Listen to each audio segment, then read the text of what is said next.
Bonjour tout le monde! Bonjour, comment ça va?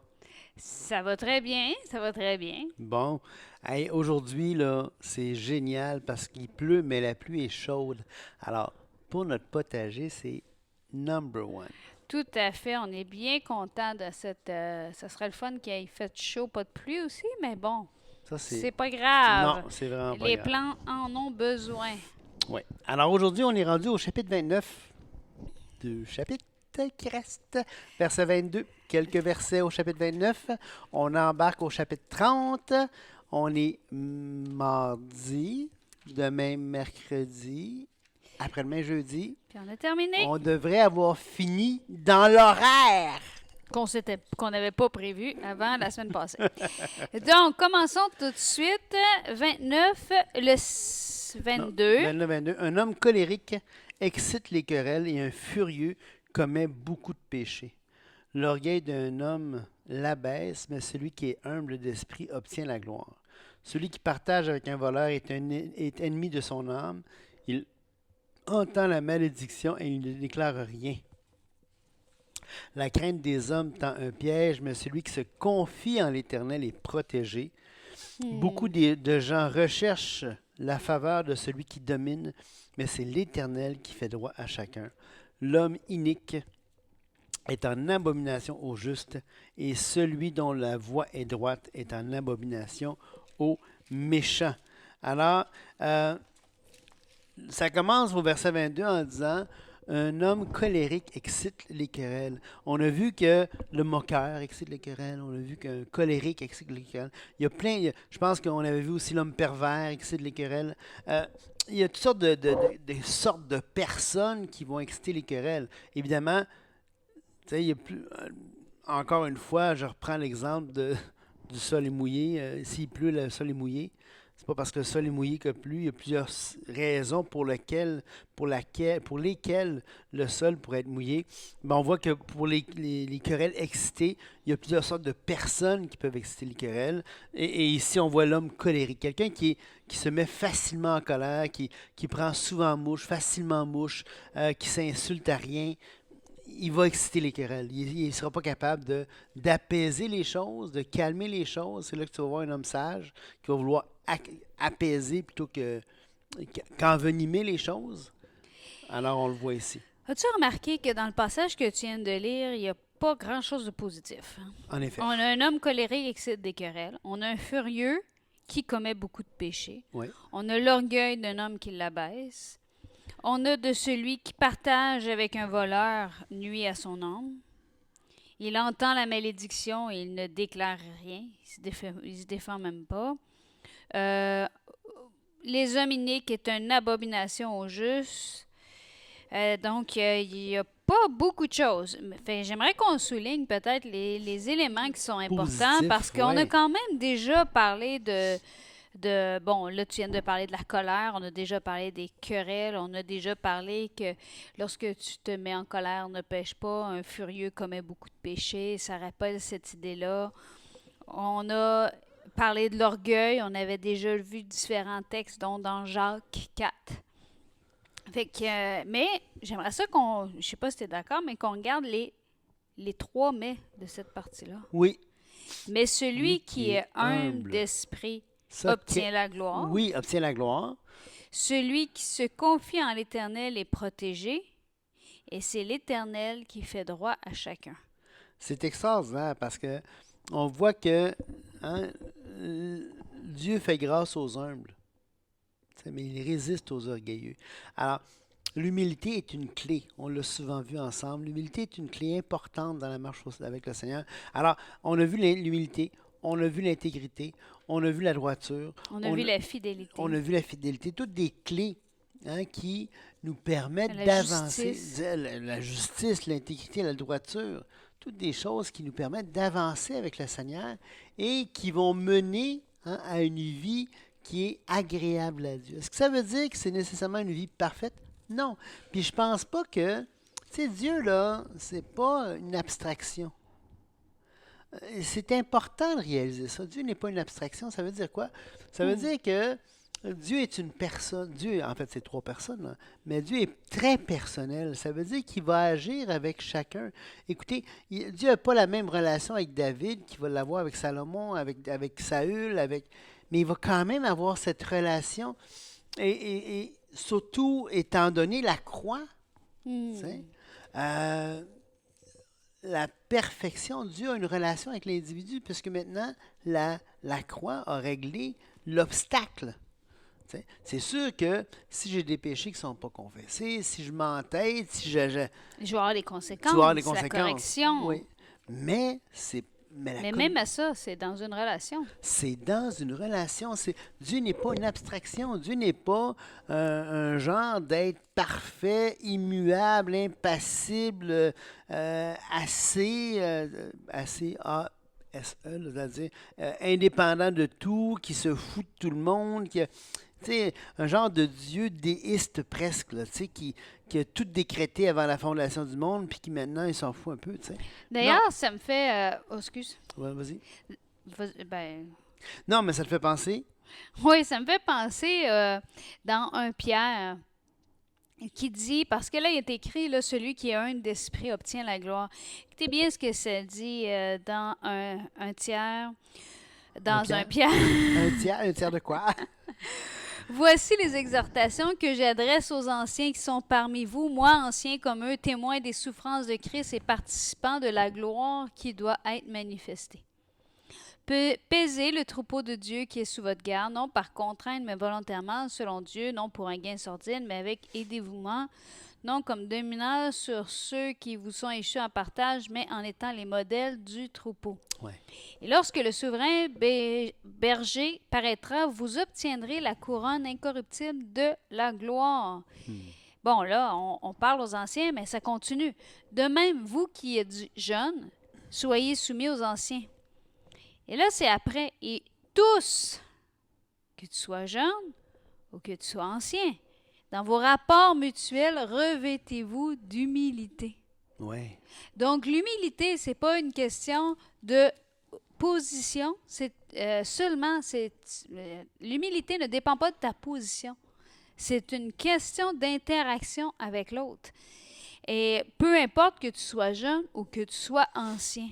Et c'est important, le « et tout ». C'est pour ça que j'ai été lire. Je voulais pas nécessairement parler de peser les troupeaux puis tout ça, là. Mais on n'avait pas le choix, j'avais pas le choix d'aller jusqu'au début du chapitre 5 à cause du « et tous ». Ouais. Et là, ce qui est intéressant, c'est « et tous, dans vos rapports mutuels, revêtez-vous d'humilité, car Dieu résiste aux orgueilleux, mais il fait grâce aux humbles. » Et là, c'est intéressant parce qu'ici, on parle d'une relation d'humilité les uns envers les autres. Mais ça continue. Humiliez-vous donc sous la puissante main de Dieu afin qu'il vous élève au temps convenable. Déchargez-vous sur lui de tous vos soucis, car lui-même prend soin de vous.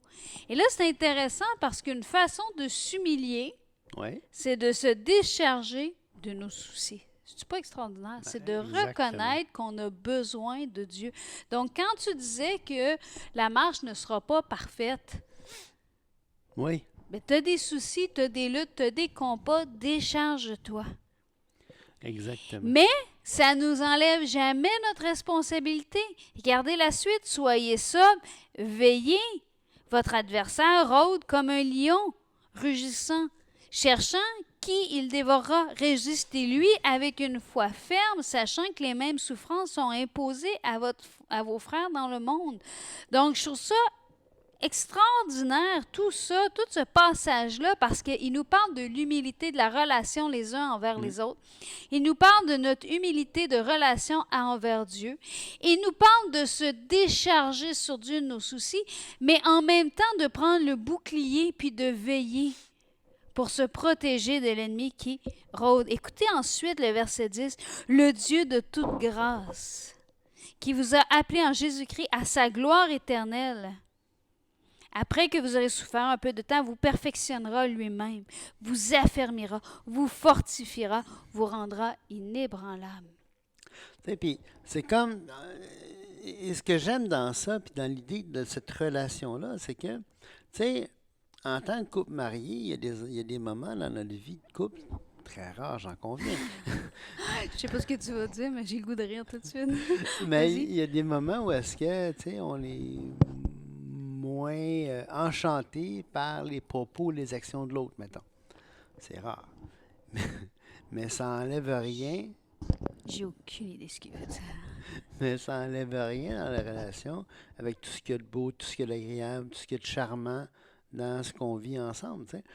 Puis j'ai l'impression que comme, écoute, en tant qu'humain, on a la capacité de faire la part des choses.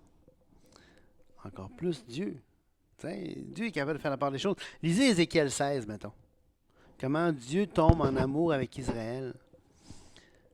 Israël, là, je veux dire, Et l'histoire d'Israël nous l'histoire... raconte quelqu'un qui trahit continuellement son Dieu. Oui, puis Dieu est Osée. Lisez l'histoire, lisez le livre d'Osée. Lisez comment est-ce que Dieu aime, Dieu attire, Dieu veut, il veut toujours, tu sais. Ben, j'ai l'impression que c'est le genre de Dieu qu'on a, là. C'est un Dieu qui fait la part des choses, qui est blessé, qui est attristé par nos comportements. Il n'est pas impassible. Il s'en fout pas, là. Il n'est pas comme un Vulcain céleste, bonjour Star Trek, qui n'a pas d'émotion, qui n'a pas de sentiment. Non, c'est pas le Régi Dieu par la logique. régi par la logique froide et impassible. Non, c'est pas ça du tout, du tout, du tout. On voit un Dieu qui est tout le temps, tout le temps, tout le temps. Écoutez, D'ailleurs, mais celui qui se confie en l'Éternel est protégé. oui, c'est ça. C'est l'Éternel qui fait droit à chacun. Donc, il est intéressé à... Il ne fait pas droit à quelques-uns, il fait droit à chacun. C'est ça. Tu sais, puis dans Romains 10, là, moi j'aime ça, ce passage-là, puis ça nous rappelle tellement la beauté là, de Dieu qui dit, regardez bien ça, et Ésaïe pousse la dièse jusqu'à dire, j'ai été trouvé par ceux qui ne me cherchaient pas, mais au sujet, verset 21, mais au sujet d'Israël, il dit, j'ai tendu mes mains tout le jour vers un peuple rebelle et contredisant. On voit Dieu, tu sais, viens, viens, viens, viens, tu sais, viens. Non. C'est ça, tu sais, rebelle et contredisant. Mais il tend les mains, pourquoi? Pour les avoir. Tu sais, il dit, je les ai attirés avec des cordes d'amour. Il va dire ça, je pense, c'est dans Osée, tu sais.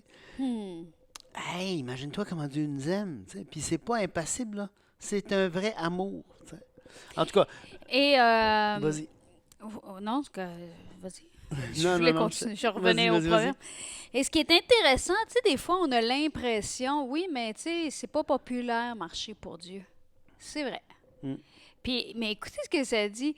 L'homme inique est en abomination au juste. C'est-à-dire celui qui a une vie de péché, là, l'homme inique, là, comment tu décrirais un homme inique, chérie? Ben, wesh. Non, mais c'est quoi un homme inique? Un homme unique, c'est un homme qui se vautre dans le péché puis qui est content de son péché. Donc, est en abomination au juste. Et celui dont la voie est droite est en abomination au méchant. Ouais, c'est ça. Wow, On c'est-tu se le répugne fun? mutuellement. Ça veut dire ouais, que je devrais te dire soit une abomination. au méchant. Oui. Exactement. C'est-tu pas magnifique? On se répugne mutuellement, c'est correct.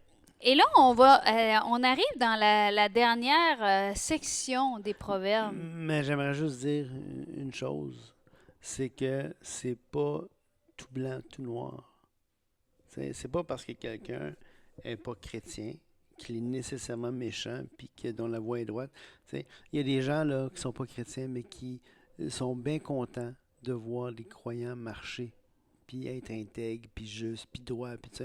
Tout le monde peut Non, apprécier on parle ça. de quelqu'un qui vit du croche, puis quelqu'un qui vit droitement. On n'est Exactement. pas en train de parler de salut, là. Non, c'est important, mais je voulais juste le rappeler. Alors là, on a terminé, comme tu disais. Vas-y. Oui, et on arrive à la dernière partie des proverbes. Les proverbes, on avait vu, c'était séparé en 4 parties.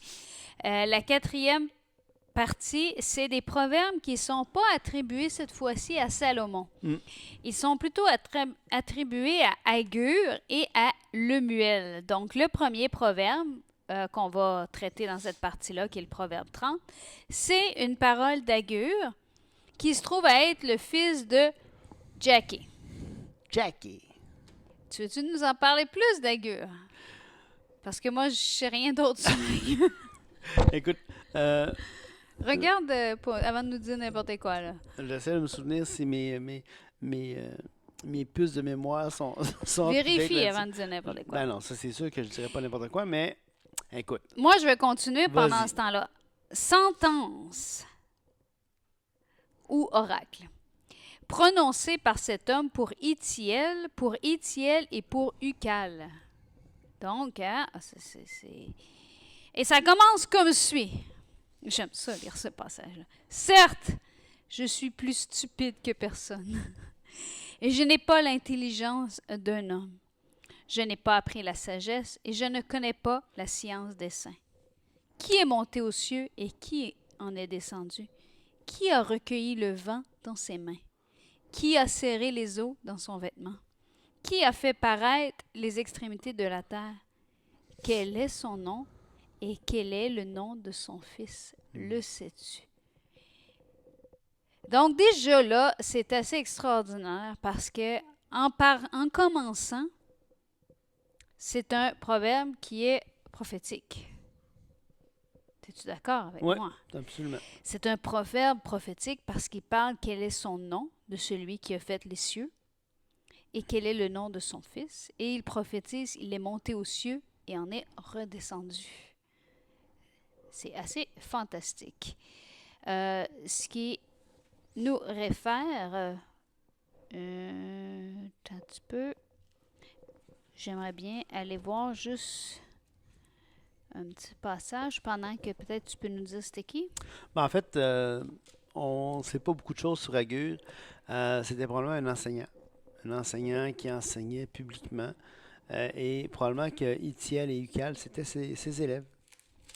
Et donc, il a voulu leur enseigner quelque chose. Il a voulu leur déclarer quelque chose. Pas plus compliqué que ça.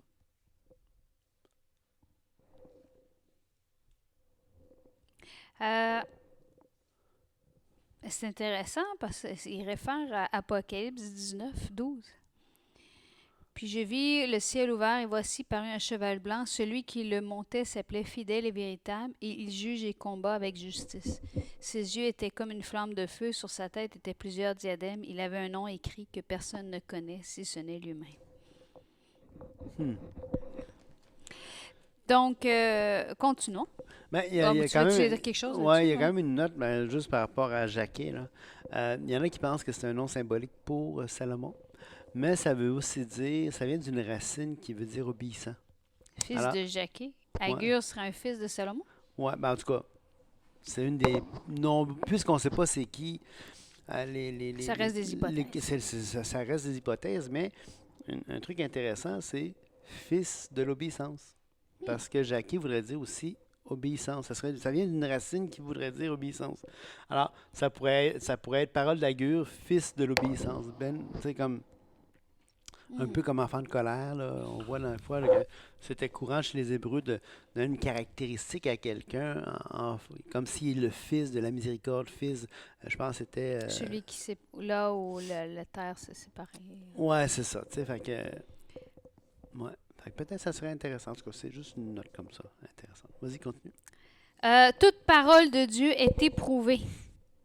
Il est un bouclier pour ceux qui cherchent en lui un refuge. Hmm. N'ajoute rien à ses paroles, de peur qu'il ne te reprenne et que tu ne sois trouvé menteur. Que c'est Ça doit important. être de tes versets favoris, ces deux Vraiment, versets-là, hein? vraiment.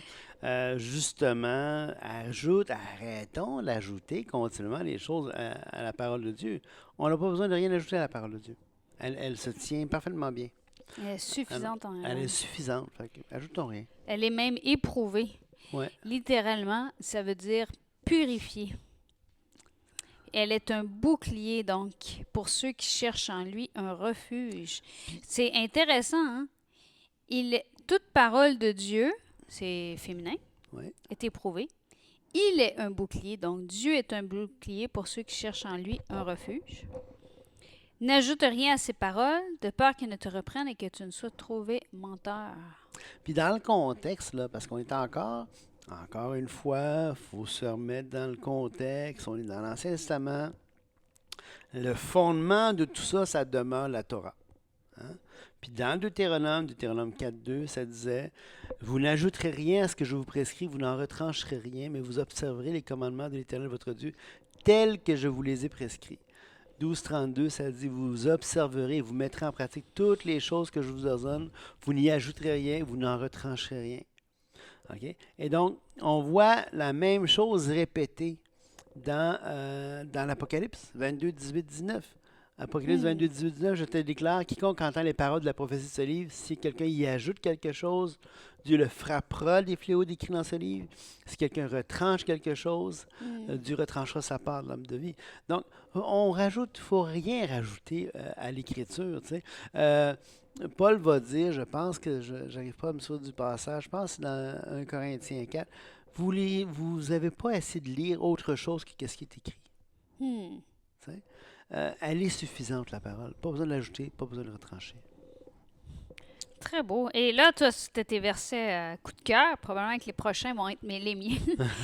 J'aime beaucoup, vous savez, je pense vraiment que la vie chrétienne, elle est ancrée dans une vie de prière. Je dis pas que c'est facile, je dis pas que je suis régulière dans la prière, mais on a parlé d'un Dieu de relation. Et je pense qu'il faut apprendre à développer la prière. C'est un défi un peu quotidien. Quotidien, pas dans le sens de journalier, parce que, comme je vous ai dit, j'ai beaucoup à grandir et à maturer dans ce domaine-là. Mais c'est un défi pour moi de conserver une vie de prière. Ouais. Écoutez bien ce que ça dit. Je te demande deux choses. Ne me le refuse pas avant que je meure. Éloigne de moi la fausseté et la parole mensongère. Ne me donne ni pauvreté ni richesse. Accorde-moi le pain qui m'est nécessaire, de peur que dans l'abondance je ne te renie, ne dise qui est l'Éternel, ou que dans la pauvreté je ne dérobe et ne m'attaque au nom de mon Dieu. On pourrait résumer ce passage-là en disant « Apprends-moi à vivre dans le contentement, dans la position dans laquelle je suis. » C'est quand même intéressant. Avez-vous remarqué quelque chose de le fun ici? De peur que dans l'abondance, je ne te renie et dise qui est l'Éternel. C'est souvent, là, c'est pas les très pauvres qui deviennent athées. Là. C'est ceux qui sont dans l'abondance. Les très pauvres, habituellement, ils vont s'attendre à Dieu. Ou que dans la pauvreté, je ne m'attaque au nom de mon Dieu. Oui. Parce que quand tu perds quelque chose que tu Oui. avais, ton premier réflexe, c'est de lever le poing. C'est de lever le poing, c'est ça. Et que ce soit de la pauvreté, la richesse, la relation, quelque chose que tu désires ardemment. On en a déjà parlé plus tôt. On a chacun nos combats, chacun nos choses qu'on dit à Dieu. Mais pourquoi? Ouais. Ou que dans la pauvreté, je ne dérobe et ne m'attaque au nom de mon Dieu. Moi, je pourrais dire, personnaliser, si on veut, le verset, là, ou que que lors d'une réponse négative de ta part, je ne m'attaque au nom de mon Dieu. Oui, exactement.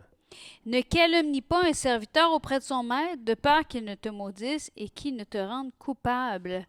C'est intéressant, ce passage-là, lorsqu'on parle de relation à l'époque, mais je le trouve encore plus riche si on l'applique aujourd'hui, parce que nous sommes serviteurs du grand maître. Calomnie pas un serviteur, de peur qu'il ne te maudisse et qu'il ne te rende coupable. Non, vas-y. Ça m'amène à ce que je veux dire, c'est que on ne devrait pas calomnier personne parce qu'il y a le grand maître qui t'entend tout le temps. Oui, mais ça me fait penser à Romains 14.4. Là. Vas-y.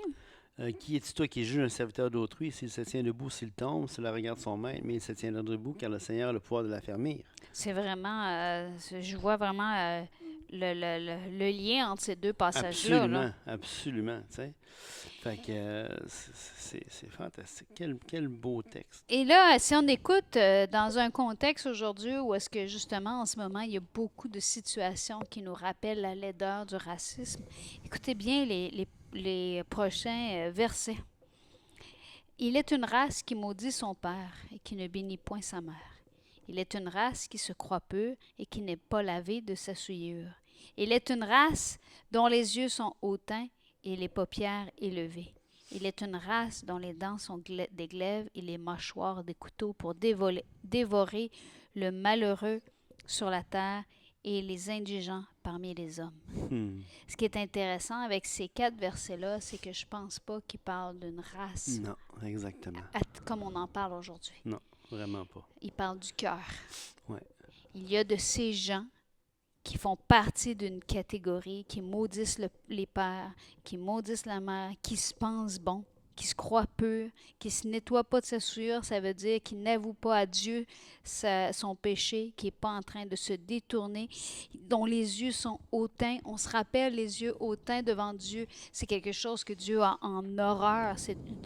Et les paupières élevées.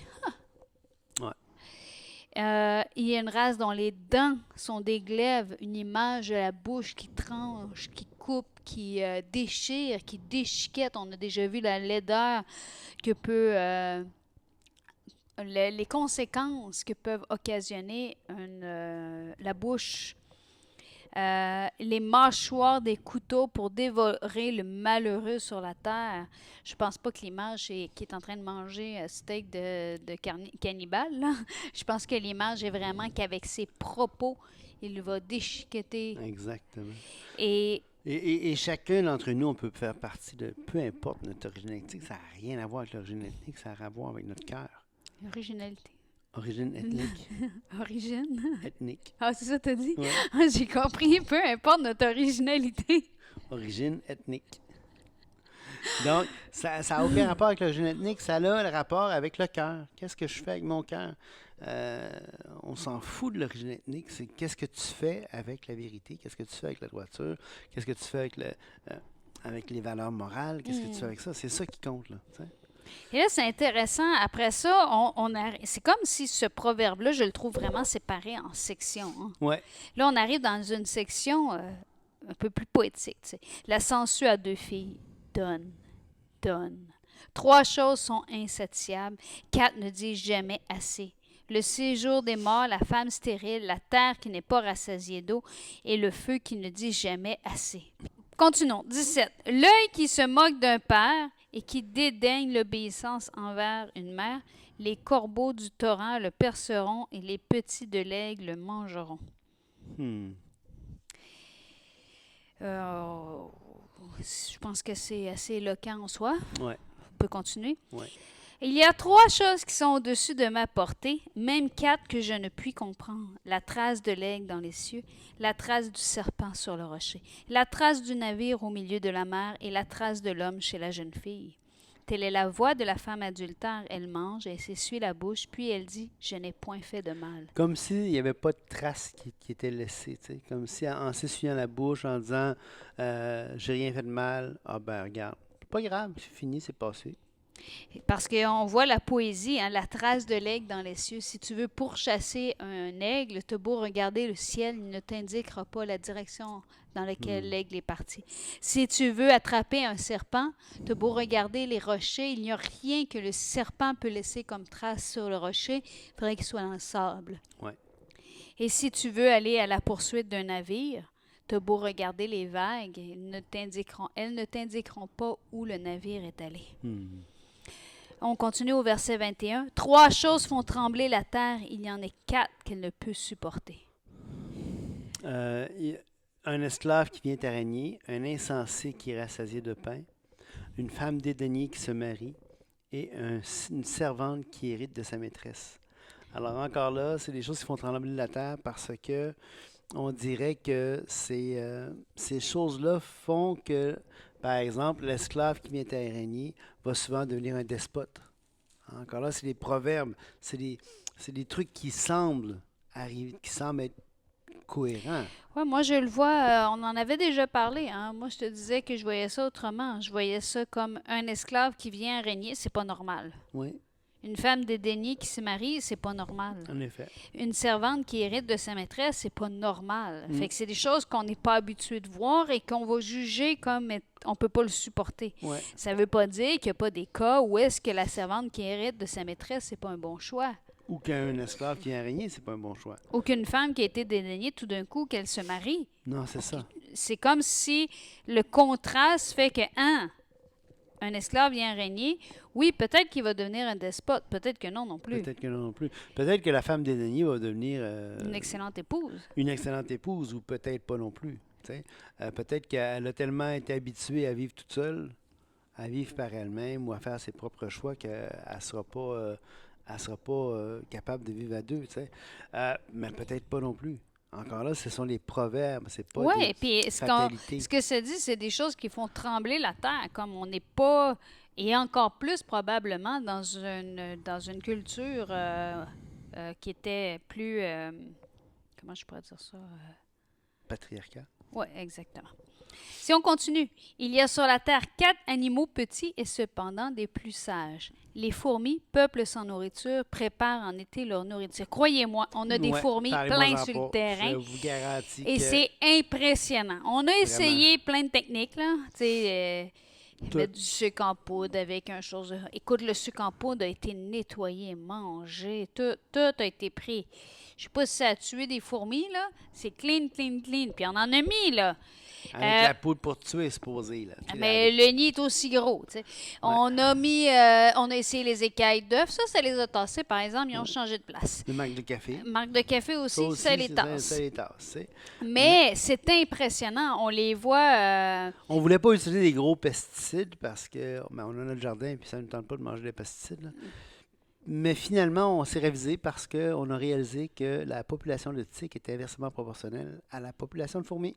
Mais il semble. Il C'est semble. des études, c'est pas encore Ouais, prouvé. alors on s'est dit, ben on aime mieux les fourmis que les tiques. Alors on va s'assurer que les fourmis s'éloignent de la maison et du jardin, mais on va garder les fourmis autour pour Mais il y en a contrôler la vraiment, population c'est de assez impressionnant, là. Je Ouais. regardais, on a fait beaucoup de brins de scie, bon, l'année passée avec la construction de notre patio, là, notre construction de notre serre, plein de petits projets comme ça.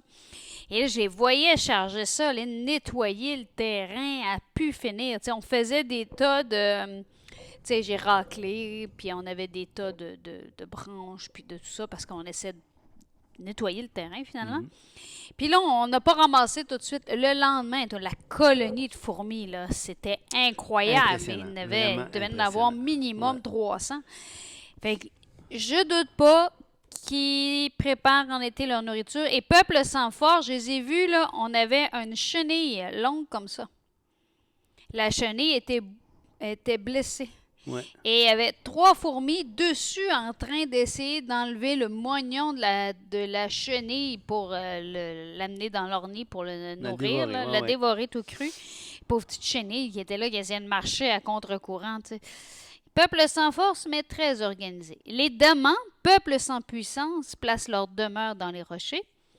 Le genre de petit Euh, mammifère, ça, assez petit, qui ressemble un peu à un lapin ou quelque chose comme ça. Là. C'est pas, Ensuite, les sauterelles n'ont point de Pourquoi roi. c'est brillant? Mais parce que dans les rochers, ils peuvent se faufiler entre les craques, puis là, ben, tu peux pas rien faire. Aucun prédateur peut aller les chercher là. Les sauterelles n'ont point de roi et elles sortent toutes par Je vous encourage à aller voir sur YouTube les essaims de sauterelles là, quand ça attaque. Là, c'est assez peur, hein, merci. Ça Ouais, nettoie. peut-être pas avant de dormir. Non. Ensuite, le lézard saisit avec les mains et se trouve dans les palais des rois.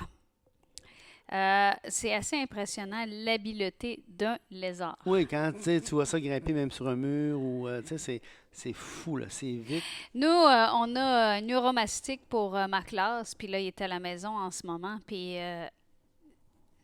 on a été dans l'une. Et ce qui est intéressant, c'est qu'il y a une vitre, puis il réussit à monter sa vitre. Ouais. Mystère. Il y en a 3 autres qui ont une belle allure et 4 qui ont une belle démarche. Ça, c'est assez impressionnant. Alors, évidemment, le lion, le héros des animaux, ne reculant devant qui que ce soit. Il y avait une anecdote d'un lion comme ça qui était couché, un gros mâle, qui était couché dans un sentier. Quand j'étais jeune, j'avais lu les journaux des comptes rendus de naturalistes qui étudiaient différentes espèces.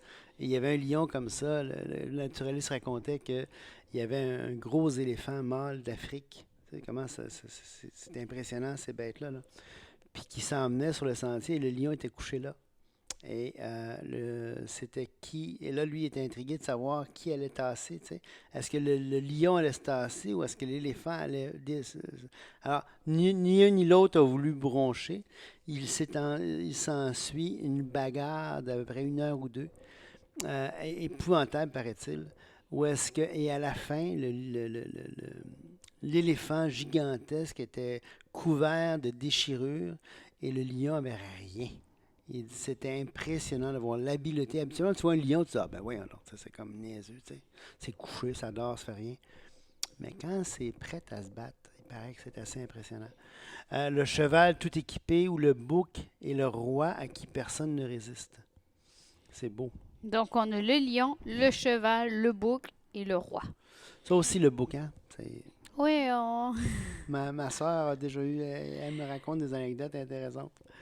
Si on continue, si l'orgueil te pousse à des actes de folie, si tu as de mauvaises pensées, mets la main sur la bouche, car la pression du lait produit de la crème, la pression du nez produit du sang et la pression de la colère produit des querelles. Ben écoutez, là-dessus, on se laisse. Que Dieu vous bénisse. Hey, attends, c'est intéressant. Le premier verset qu'on avait lu, c'est un homme colérique excite des querelles, puis on finit la pression de la colère produit des querelles. Ah, c'est beau. C'est intéressant Ah, quand j'avais même. pas fait le lien de soi. Donc, c'est intéressant de se rappeler que si on a des mauvaises pensées, mets ta main sur ta bouche, que tout ce qui est vrai, tout ce qui est pur, tout ce qui est Ouais. honorable soit l'objet de vos pensées. Soyez bénis. Au revoir.